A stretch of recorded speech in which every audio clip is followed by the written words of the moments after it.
म्हणजे जी माहिती साठवायची आहे ती आपण त्याच्यामध्ये साठवतो. म्हणजे घरामध्ये आपल्या जशा वेगळ्या वेगळ्या रूम्स असतात तसे माय कॉम्प्युटर या आयकॉन मध्ये वेगळे वेगळे भाग पाडलेले असतात ज्याच्यामध्ये आपण वेगळी वेगळी माहिती साठवू शकतो. तुम्हाला इकडे बघा माय कॉम्प्युटरवर मी लेफ्ट क्लिक केलंय का आता हे बघा तुम्हाला इकडे भाग असे वेगवेगळे घरात कसे आपले रूम असतात तसे इकडे पण वेगवेगळे भाग केलेले आहेत आणि तिकडे तुम्ही आता किचन मध्ये आपण जेवण असतो तसं इकडे आपण प्रत्येक एक एक भाग आपण वापरू शकतो कशा करण्यासाठी वेगवेगळे भाग केलेले आहेत त्याचे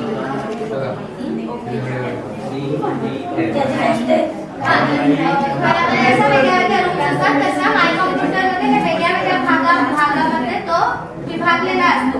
त्याच्यामध्ये जसे आपल्याला दिसतात ना प्रत्येक वेगळ्या वेगळ्या भागामध्ये वेगळी वेगळी माहिती साठवलेली असते.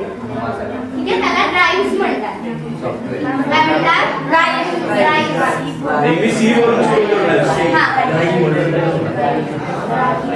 ड्राइव्हची नावं ही नेहमी सी पासून सुरू होतात. C drive, D drive, E drive, F drive असे तुम्हाला जेवढे तुम्हाला ड्राइव्ह पाहिजे आहेत ते. आता ही तुम्हाला इकडे निळं दिसतंय काय ती असते जागा त्या भागामध्ये किती जागा उरली आहे. जेव्हा आपण ड्राइव्ह करतो तेव्हा त्याच्यासाठी एक ठराविक जागा जी असते ती ठरवून दिलेली असते. जशी रूमची कशी जागा असते एवढी दिसते. आता किती मोकळी होते इकडे मोकळी आता इकडे जितकी मोकळी आहे ती निळ्या रंगाने दाखवली आहे.